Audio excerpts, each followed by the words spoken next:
Buenos días, hermanos. Gracias a Dios que una vez más llegamos a sus hogares con nuestra escuela dominical y por este medio.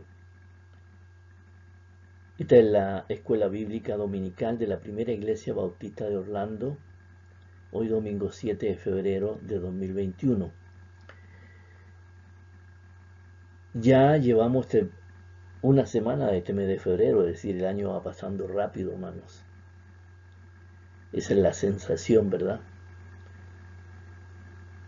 Les recuerdo, mis hermanos, que el domingo 14, el próximo domingo, estaremos iniciando las clases dominicales presenciales en nuestro templo, para todas las clases de la escuela dominical. Ya estamos preparados, está todo seteado y estaremos iniciando nuestra escuela dominical a las 9:30 de la mañana, para todas las clases. Estaremos tomando todas las precauciones necesarias que ha recomendado la autoridad sanitaria. Entonces, el próximo domingo 14, 9:30 de la mañana, las clases de la escuela dominical presenciales en nuestro templo. Quiero pedirle un minuto, hermano, que me concedan ustedes un minutito nomás para decir algo que para mí es importante. El jueves 4 de febrero, es decir, hace unos días, Dios le concedió a Raquel, mi esposa, y a mí cumplir 54 años de matrimonio.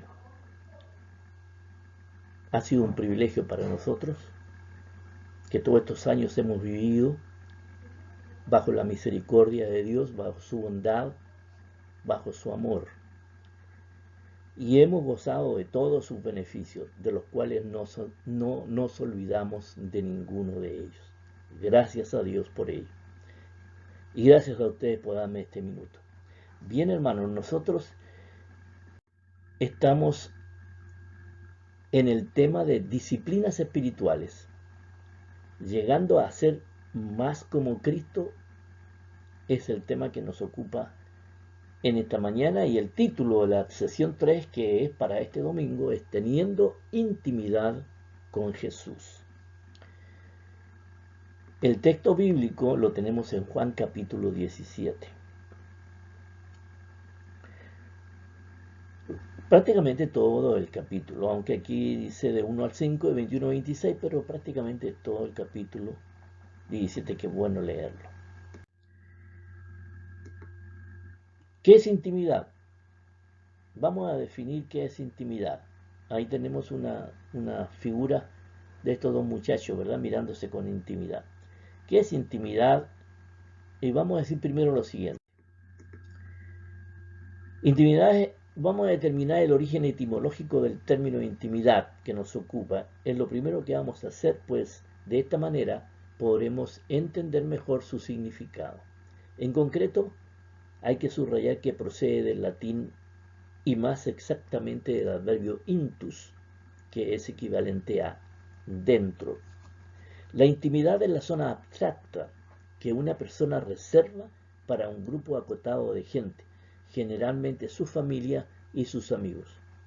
Sus límites no son precisos y dependen de distintas circunstancias. Aquellos actos y sentimientos que se mantienen fuera del alcance del público forman parte de la intimidad o privacidad de una persona.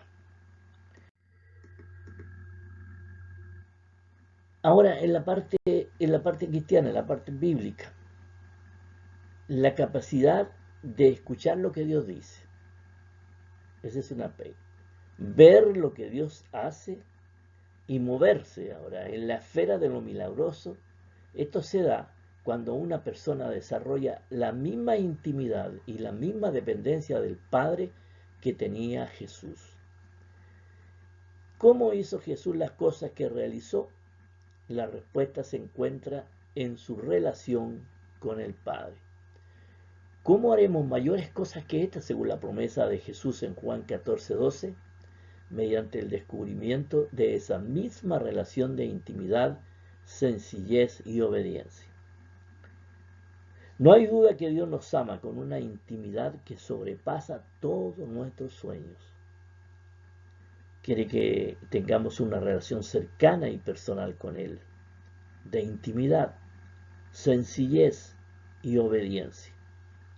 Esto constituye un honor y un privilegio extraordinario, hermano, porque personajes como Moisés, el gran líder de Israel, David, el gran rey, y por supuesto Jesús, tuvieron una relación íntima con Dios. Pero ¿cómo desarrollar la intimidad con Dios?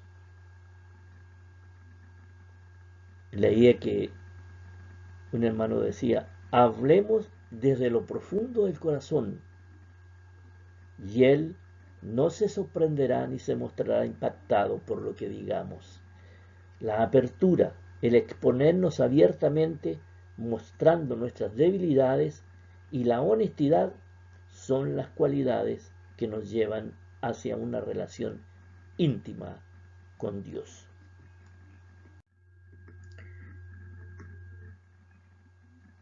¿Qué dijo Jesús previo a este capítulo 17? Lo podemos leer en los capítulos 13, 14, 15 y 16. Muchos tópicos tocó Jesús con sus discípulos. Yo quisiera referirme a 3 asuntos en el capítulo 16 que parecen importantes y que son atingentes ahora, o sea, son para nosotros los conocemos primeramente. Jesús previno sobre la persecución de la iglesia a sus discípulos, cosa que se realizó, cosa que tenemos hoy también. En Juan capítulo 16, del 1 al 5, Jesús recuerda a sus discípulos que les ha hablado de algunas cosas de manera que no tengan tropiezos si no las ignoran. Es un consejo también para nosotros hoy, no tendremos tropiezos si no las ignoramos. Algunas de ellas, como los expulsarán de las sinagogas, decía en el capítulo 16, los expulsarán de las sinagogas, atentarán contra sus vidas, y todas estas cosas las cometerían aquellos que no conocen a Dios el Padre y al Hijo, Jesucristo. Esa es una observación que hizo Jesús en el capítulo 16, antes de esta oración. Y Jesús les da a conocer la venida y obra del Espíritu Santo. En los versículos 5 al 15 del capítulo 16. La partida de Cristo era necesaria para la venida del Consolador. Enviar el Espíritu Santo iba a ser el fruto de la muerte de Cristo. La presencia corporal de Jesús podía estar solamente en un lugar a la vez, pero el Espíritu Santo estaría en todas partes, en todos los lugares, en todos los tiempos, donde quiera que 2 o 3 estén reunidos en el nombre de Jesús. Conocemos nosotros al Espíritu Santo en el día de hoy. ¿Cuál fue la obra que Jesús dijo que vendría a realizar el Espíritu Santo? Digo lo siguiente: primero, para convencer al mundo de pecado. La obra de convicción de pecado es obra del Espíritu Santo, que puede hacerla eficazmente y nadie como Él solamente. El Espíritu Santo demuestra que todo el mundo es culpable ante Dios. En segundo lugar, convencerá al mundo de justicia, que Jesús de Nazaret fue Cristo, el justo, además de la justicia de Cristo que nos es imputada para justificación y salvación. Nosotros, los hijos de Dios, somos justificados delante de Dios a través de Cristo. Y en tercer lugar, convencerá al mundo de juicio, porque el príncipe de este mundo, Satanás, es juzgado. Todo estará bien cuando sea roto el poder del que hizo todo el mal. Como Satanás fue vencido por Cristo, esto nos da la confianza porque ningún otro poder puede resistir ante él. La venida del Espíritu es una ventaja indecible para los discípulos. Él enseñará toda la verdad sin retener nada que sea provechoso, porque mostrará cosas venideras. Todos los dones y las gracias del Espíritu, toda la predicación y todos los escritos de los apóstoles bajo la influencia del Espíritu, todas las lenguas y milagros eran para glorificar a Cristo. Nosotros sabemos que hemos sido justificados por Cristo y sellados por el Espíritu Santo para el día de la redención. Eso es lo que la palabra de Dios nos enseña.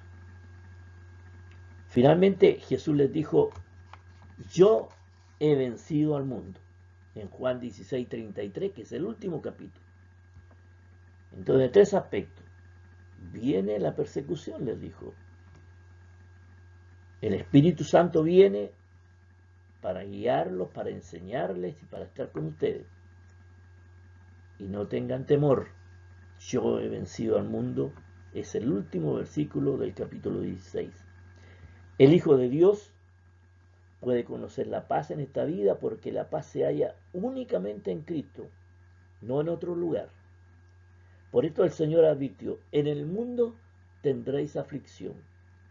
Jesús dice claramente: no hay paz en el mundo, sino conflictos y dificultades. Pero algo grandioso: Él ha vencido al mundo. Y la victoria de Él es nuestra victoria. Entonces confiaremos verdaderamente. Y a pesar de las dificultades en nuestras vidas, habrá paz y gozo. Y cuán importantes son lo que dice en Juan 16:33, cuando dice Jesús: estas cosas os he hablado para que en mí tengáis paz.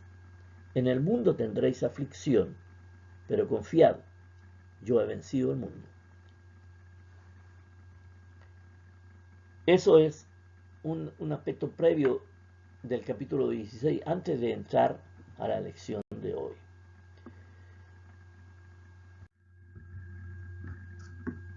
Una pregunta: ¿puede tener una relación íntima, o más bien se puede tener una relación íntima con quien no se conoce, con quien no conocemos bien? Así vamos a entrar a la lección de hoy. ¿Qué dice la Biblia?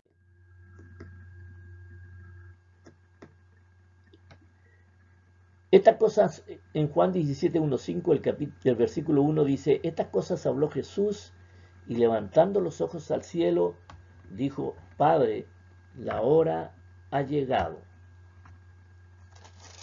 La hora ha llegado.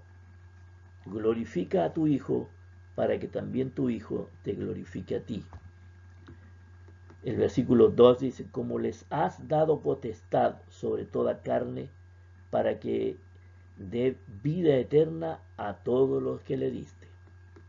Y el versículo 3 dice: y esta es la vida eterna, que te conozcan a ti, el único Dios verdadero, y a Jesucristo, a quien has enviado. El versículo 4: yo te he glorificado en la tierra, y he acabado la obra que me diste que hiciese. Ahora pues, Padre, glorifícame tú para contigo, con aquella gloria que tuve contigo antes que el mundo fuese. Esos son los primeros 5 versículos del capítulo 17. Estas cosas habló Jesús, entre ellas la del capítulo 16 que comentamos, y levantando los ojos al cielo inició su oración. La lección de hoy se basa, hermanos, en uno de los capítulos más extraordinarios de la Biblia, en la oración de Jesús, el Hijo de Dios. ¿Qué han dicho algunos del capítulo 17? Yo anoté 3 cosas. Matthews Henry, que es un comentarista bíblico, dijo: es la oración más extraordinaria, la cual sigue al discurso más completo que jamás haya sido expresado en la tierra.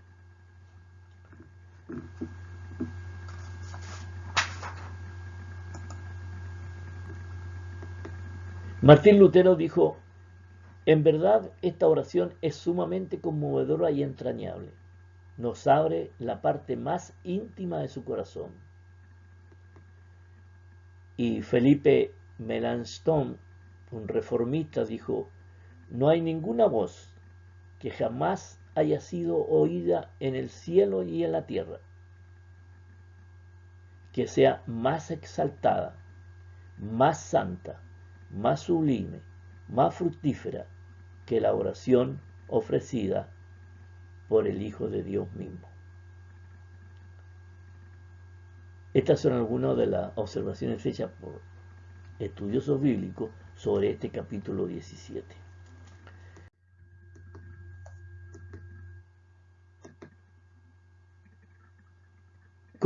Iniciemos nuestro comentario aquí con estas palabras: estas cosas habló Jesús.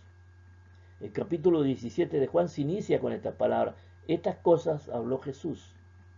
¿Cuáles cosas? Las que podemos leer, como dije anteriormente, en los capítulos 13, 14, 15 y 16. Por estas cosas que Jesús dio a conocer es que este capítulo 17, Jesús ora al Padre y lo hizo intercediendo por sus discípulos, a quien él había instruido en su ministerio,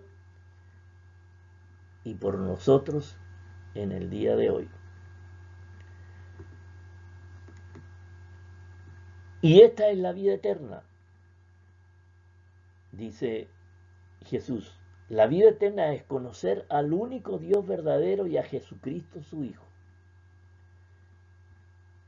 Dios concede vida eterna a quienes escuchan su llamado, que respondan en sus corazones y acudan a Cristo por su propia iniciativa. Jesús también expresa en su oración la necesidad de conocer a Dios con un conocimiento de características especiales e importantes. El predicador Spurgeon dijo: no es tu gozo en Cristo lo que te salva, es Cristo mismo. No es tu fe en Cristo, aunque ella es el instrumento, es la sangre y el mérito de Cristo lo que salva. Esto es lo que salva. Esto es lo que Jesús oró cuando dijo: que te conozcan a ti, el único Dios verdadero. El Evangelio es que Jesús murió por nuestros pecados, fue sepultado, resucitó. Nuestro conocimiento de estos hechos y nuestra respuesta a tal conocimiento es la fe. La fe es confiar en Cristo como nuestro Señor y Salvador. Yo te he glorificado en la tierra. Otra expresión en este capítulo 17, en estos primeros 5 versículos. Jesús todavía no había muerto en la cruz. Hablaba de las cosas que aún no habían sucedido como si ya hubiesen sucedido. Esto es precisamente lo que hizo Jesús. Cumplió su cometido, hizo llegar a la humanidad el amor de Dios. Para él, aquello supuso la cruz. Y la cruz fue su gloria, porque acabó la obra que el Padre le había encargado, consiguiendo que los hombres y mujeres ya no pongan en duda el amor de Dios. Por esto el Evangelio de la salvación no es lo que Dios pide que uno haga, sino lo que Dios ya ha hecho por nosotros. La aceptación y conocimiento a esa obra de Jesús es lo que salva.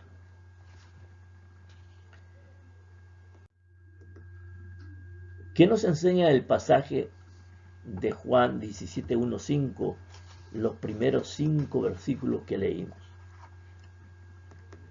Jesús oró por la gloria mutua y verdadera. Después de haber consolado a sus discípulos en los capítulos 13 al 16, Jesús entró en un tiempo de oración para interceder ante Dios el Padre por su discípulo y por nosotros. Después de haber ministrado a sus discípulos con variadas e importantes enseñanzas y recomendaciones en estos capítulos, Juan nos recuerda que en el principio Jesús ya habitaba eternamente con Dios. Lo leemos en Juan 1:1. En esta oración Jesús mira hacia el cielo y expresa al Padre Padre, la hora ha llegado. Glorifica a tu Hijo, para que también tu Hijo te glorifique a ti. Juan 17:1. Jesús oró para que sus seguidores conocieran al Padre y al Hijo. Una idea importante en este pasaje es que contiene la definición que da el Nuevo Testamento de la vida eterna. ¿Cuál es? Es conocer a Dios y a Jesucristo, a quien Él envió. Esa es la vida eterna. El versículo 3 del pasaje bíblico de esta primera parte dice: y esta es la vida eterna, que te conozcan a ti, el único Dios verdadero, y a Jesucristo, a quien has enviado. La vida eterna, hermano, no es otra cosa, por tanto, que la vida en Dios. Poseerla, entrar en ella, es experimentar aquí y ahora algo del esplendor, la magnitud, la majestad, el gozo, la paz y la santidad que son características de la vida de Dios. Jesús oró para tomar de nuevo su gloria al lado del Padre. Jesús pide: ahora pues, Padre, glorifícame tú al lado tuyo con aquella gloria que tuve contigo antes que el mundo fuese. Juan 1:1 dice: en el principio era el Verbo, y el Verbo era con Dios, y el Verbo era Dios. En el principio. Ahora pues, Padre, glorifícame tú al lado tuyo con aquella gloria que tuve contigo antes que el mundo fuese. Juan 17:5. Habiendo cumplido la misión, Jesús espera ser glorificado a la diestra de su Padre Celestial. Deducimos aquí que la única forma de glorificar a Dios es obedecerle. Jesús obedeció hasta la cruz, que fue lo que la humanidad demandó. Pero luego vendría la resurrección, que fue la vindicación del Padre hacia su Hijo. Vamos a la segunda parte, hermano, de esta lección muy interesante. ¿Podemos asegurar tener una relación íntima con Jesús? Agregaríamos ahí: ¿podemos asegurar hoy nosotros que tenemos una relación íntima con Jesús? ¿Lo sentimos así? Veamos qué nos dice la Biblia en Juan 17:21 al 23. El versículo 21 nos dice: para que todos sean uno, como tú, oh Padre, en mí, y yo en ti, que también ellos sean uno en nosotros, para que el mundo crea que tú me enviaste. El 22. La gloria que me diste, yo les he dado, para que sean uno, así como nosotros somos uno. Y el versículo 23 dice: yo en ellos y tú en mí, para que sean perfectos en unidad, para que el mundo conozca que tú me enviaste y que los has amado a ellos como también a mí me has amado.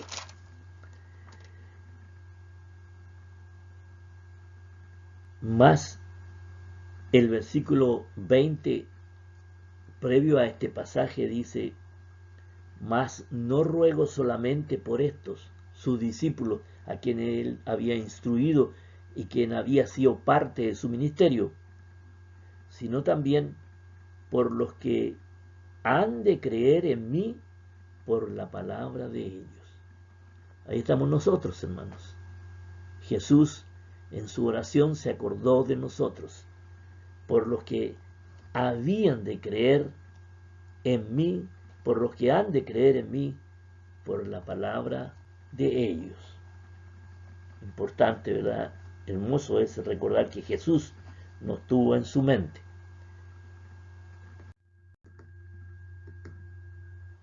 No solo oro por estos, dijo, no solo oro por estos, Mas no solamente ruego por estos, es el versículo 20 que yo les leí antes, mas no ruego solamente por estos, sino también por los que han de creer en mí, por la palabra de ellos. Jesús no solo oraba por sus discípulos, en los cuales depositaba su confianza, sino también nosotros estábamos en su mente, quienes habríamos de creer en el Evangelio predicado desde el principio por sus discípulos. Su oración sacerdotal tiene tres facetas, hermano. La inicia orando al Padre por sí mismo al encontrarse cercano a la cruz. Pasa luego a pedir por sus discípulos y por el poder protector de Dios para ellos. Luego su oración contempla el futuro, los pueblos distantes, y ora por todos los que en la tierra y edades lejanas llegarían a conocer y aceptar el Evangelio. La necesidad de la unidad. ¿Cuál era el mayor deseo de Jesús en su oración? Que todos los miembros de la futura primera iglesia fueran una sola cosa,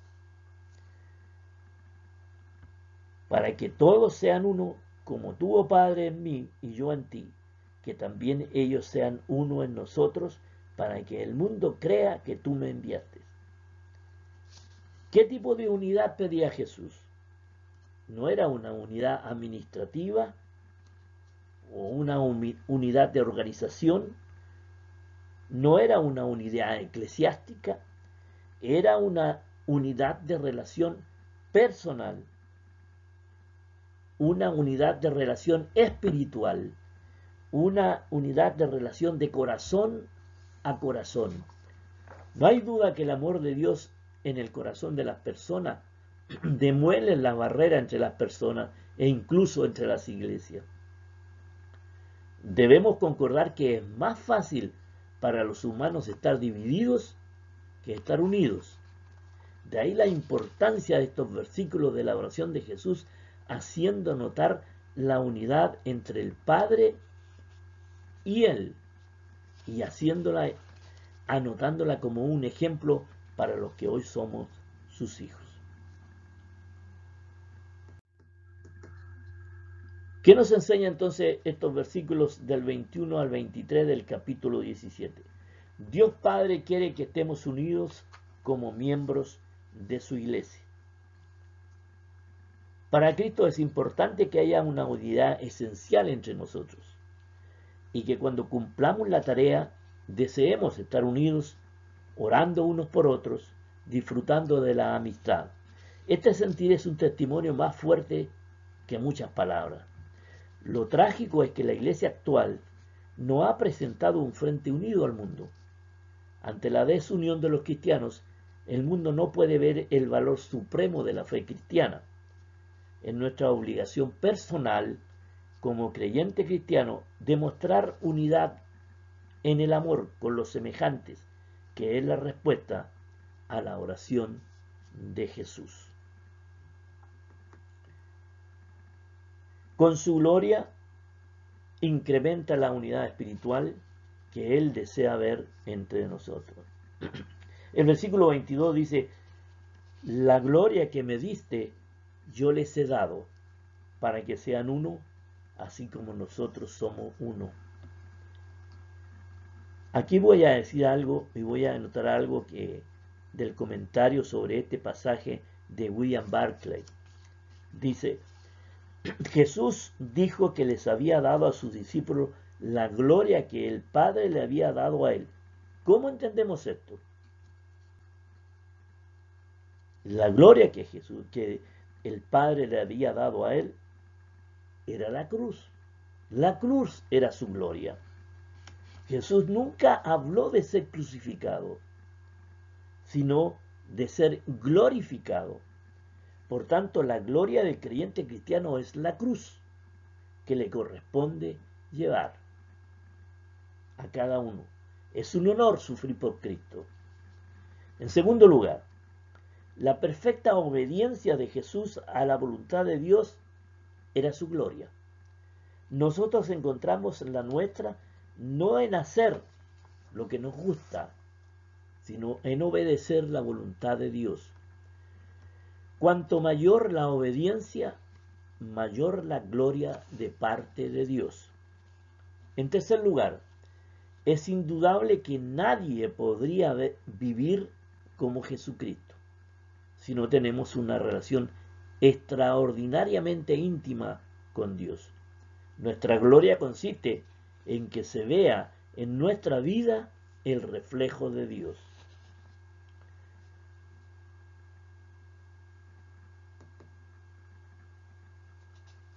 La gloria de Dios testifica al mundo incrédulo. ¿Qué es lo que da testimonio de que el Evangelio es cierto? En parte es la gloria de Dios, reflejada en una vida redimida, que da testimonio de que somos seguidores de Cristo. Para que vean mi gloria que me has dado, porque me has amado antes de la fundación del mundo. Juan 17:22, la parte B. La iglesia puede vivir con amor y unidad, solo porque brota de la eterna y gloriosa unidad entre el Padre, el Hijo y el Espíritu Santo, con los cuales nosotros los creyentes podemos cultivar un hermoso compañerismo espiritual. Debemos entender que si Cristo no está plenamente en sus seguidores como Él lo está con Dios, nuestra devoción y nuestra unidad son artificiales. Pero si Cristo está en el centro de nuestra vida, nuestra unidad con Él es perfecta en el sentido de estar completa.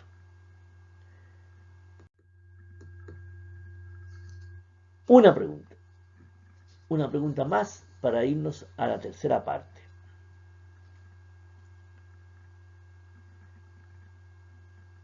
¿En qué nos beneficia una intimidad con Jesucristo? Esta es una buena pregunta. ¿En qué nos beneficia una intimidad con Jesucristo? Vamos a ver qué dice la palabra de Dios en los versículos 24 al 26 del capítulo 17. Capítulo 24 dice lo siguiente: Padre, aquellos que me has dado, quiero que donde yo estoy, también ellos estén conmigo, para que vean mi gloria que me has dado, porque me has amado desde antes de la fundación del mundo. Leo una vez más el versículo 1 de Juan, de Juan 1, que dice: en el principio era el Verbo, y el Verbo era con Dios, y el Verbo era Dios. Este era en el principio con Dios. El versículo 25 dice: Padre justo, el mundo no te ha conocido, pero yo te he conocido, y estos han conocido que tú me enviaste. Y el versículo 26: y les he dado a conocer tu nombre, y lo haré a conocer aún, para que el amor con que me has amado esté en ellos, y yo en ellos. Ese es el último pasaje de la tercera parte de la lección. Padre, aquellos que me has dado, todos nosotros que creímos en la predicación del Evangelio, aquellos que me has dado, quiero que donde yo estoy, también ellos estén conmigo, para que vean mi gloria. Le veremos tal como Él es, en la gloria celestial.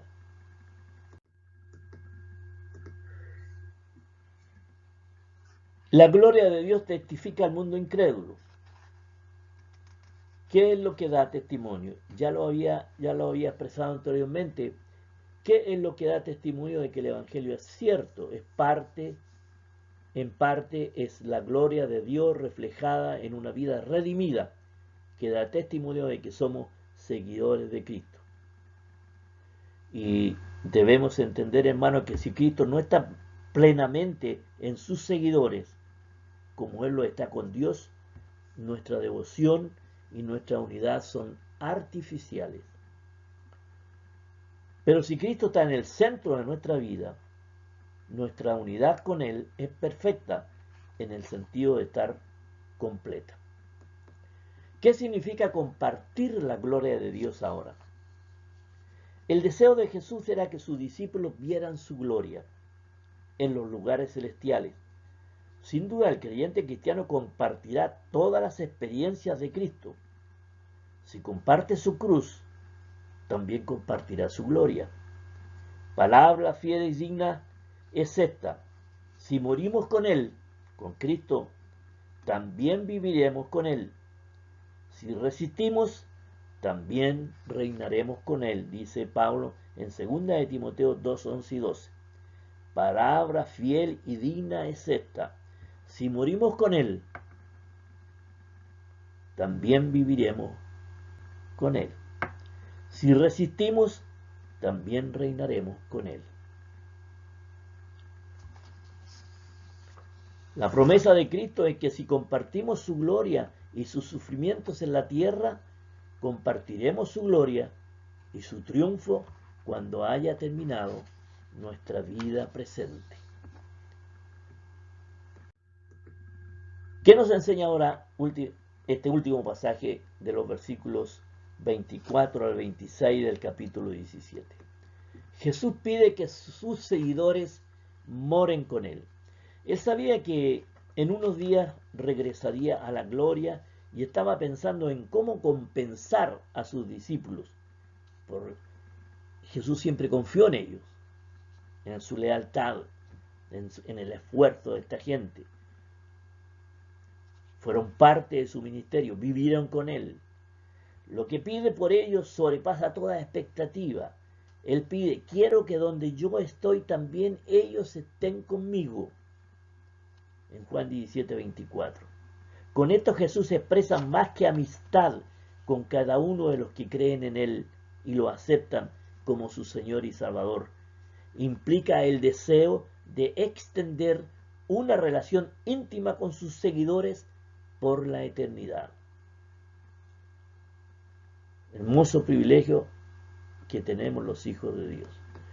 Jesús pide que sus seguidores conozcan su gloria eterna. Pablo dice: pues tengo por cierto que las aflicciones del tiempo presente no son comparables con la gloria venidera que en nosotros ha de manifestarse. Romanos 8, 18. Repito este texto, hermano, que es hermoso. Pues tengo por cierto que las aflicciones del tiempo presente, lo que pueda suceder hoy, no son comparables con la gloria venidera que en nosotros ha de manifestarse. El mundo de hoy es un mundo difícil. El mundo de hoy es un mundo complicado. Hemos vivido un año complicado, un año de pandemia.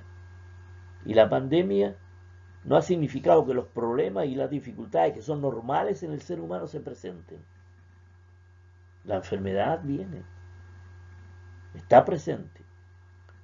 Pero nada de esto, nada de estas aflicciones, siquiera es comparable con la gloria venidera que en nosotros ha de manifestarse. Aquí y ahora vemos borrosamente, hermano, como en un espejo, la gloria del Señor. Pero un día le veremos cara a cara. Leamos cómo lo expresa Pablo en 1 Corintios 13. 1 Corintios 13, 12 dice lo siguiente: Ahora vemos como por espejo, oscuramente, mas entonces veremos cara a cara. Ahora conozco en parte, pero entonces conoceré como fui conocido. Y en 2 Corintios 3, 18 dice lo siguiente: Por cuanto nosotros todos, mirando a cara descubierta como en un espejo la gloria del Señor, somos transformados de gloria en gloria, en la misma imagen como por el Espíritu del Señor. Aquí ahora, hermano, vemos borrosamente, como en un espejo, la gloria del Señor. Pero un día le veremos cara a cara. Esa es la esperanza espiritual, la esperanza celestial. Dentro de la Santa y Divina Trinidad, Dios Padre envió a su Hijo con el propósito de redimir al pecador. No confundamos el ministerio del Padre con el Hijo y viceversa. No debemos hacer eso. Dios el Padre envió a su Hijo con el propósito de redimir al pecador. Cristo es nuestro Salvador. Cristo es nuestro Señor. Por el ministerio que Jesús realizó obedeciendo al Padre, ora por el día cuando la unidad será completamente realizada al estar con Él por siempre en la gloria eterna. Así es, hermano. Jesús afirma que sus discípulos conocen el amor de Dios. Los versículos 25 y 26 enfatizan que los creyentes cristianos conocen a Jesucristo, al Padre y a su amor. En el cielo, hermanos, no habrá intrusos que entren y disfruten de las experiencias que Dios tiene reservadas solo para los suyos. Para quien escucha esta afirmación, créala. Sin embargo, la invitación para todo ser humano está abierta y cualquiera puede recibir a Cristo y tener la esperanza de la gloria celestial si asiente a reconocer y confesar sus pecados. Esta es la primera decisión de toda persona para llegar a la presencia de Dios a través de Jesucristo, nuestro Señor y Salvador. Esta ha sido nuestra lección. Vamos a ver la conclusión. La comunión versus intimidad. Podemos tener comunión con Jesús, hablar con Él, depender de Él, pero es totalmente otra cosa tener intimidad con Jesús. En la intimidad Jesús se manifiesta y sus planes se revelan a nuestra vida. Es donde somos transformados por Él. Dios a través de Jesucristo nos ama con una intimidad que supera todos los sueños. Él quiere que tengamos una relación cercana y personal con Él. Este es un honor, como decía anteriormente, y privilegio extraordinario que tuvo Moisés, David y por supuesto Jesús. Sabiduría, un paso para la intimidad, hermano. Cuando alguien ha dicho, el conocimiento es saber que un tomate es un fruto, la sabiduría es no ponerlo en una ensalada de fruta. Ahí está la diferencia en conocimiento y sabiduría. El conocimiento es horizontal, hermano. La sabiduría es vertical, viene de arriba hacia abajo. Es mucho más importante crecer en sabiduría que crecer en prosperidad. La sabiduría supera a la prosperidad. La intimidad con el Padre a través de su Hijo Jesucristo conduce a un mayor crecimiento en sabiduría. No podemos desarrollar una relación íntima con Dios sin apartar tiempo para comunicarnos con Él. No hay una fórmula, hermano. La relación íntima con Jesús es difícil de obtener como podríamos pensar, y no hay una fórmula misteriosa para conseguirla. Tan pronto como nos convertimos en hijos de Dios, recibimos el Espíritu Santo, quien comenzará a obrar en nuestros corazones. Debemos orar sin cesar, leer la Biblia y unirnos a una iglesia de creyentes cristianos. Todas estas cosas nos ayudarán a crecer espiritualmente, confiando en Dios para que nos ayude día con día y creyendo que Él es nuestro sustentador en la forma de establecer una relación íntima con Jesús. Gracias, hermanos, damos a Dios por esta lección de hoy. Vamos a orar. Amado y eterno Padre Celestial, ha sido un privilegio el escuchar de tu palabra en esta escuela dominical.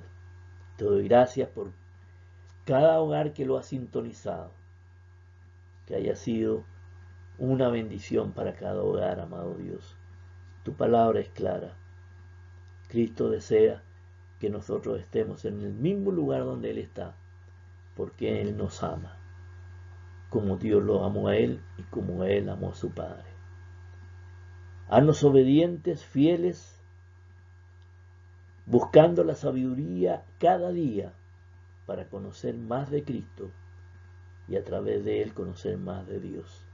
Gracias, amado Dios, por la lección de hoy. Quiero orar porque tú nos continúes, bendito Dios, y darte gracias más bien, porque tú continuarás guardándonos de esta pandemia. Y quiero presentar en oración a mis hermanos enfermos de nuestra congregación. Amado Dios, recuerdo a mi hermano Nieves Ríos, a mi hermano Enrique Rondón, recuerdo a mi hermano Juan José Marcía,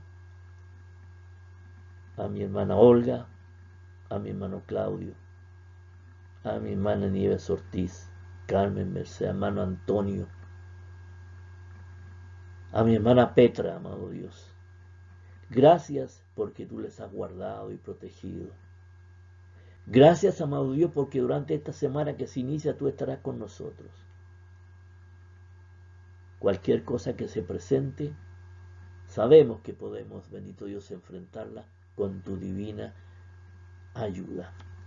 Nos comprometemos a hacer tu voluntad, amado Dios, y servir a Cristo cada día mejor. Seremos mejores mañana que en el día de hoy. Gracias, mi Dios. Oramos en el nombre de Cristo, nuestro Señor y Salvador. Te damos gracias por todo. Amén.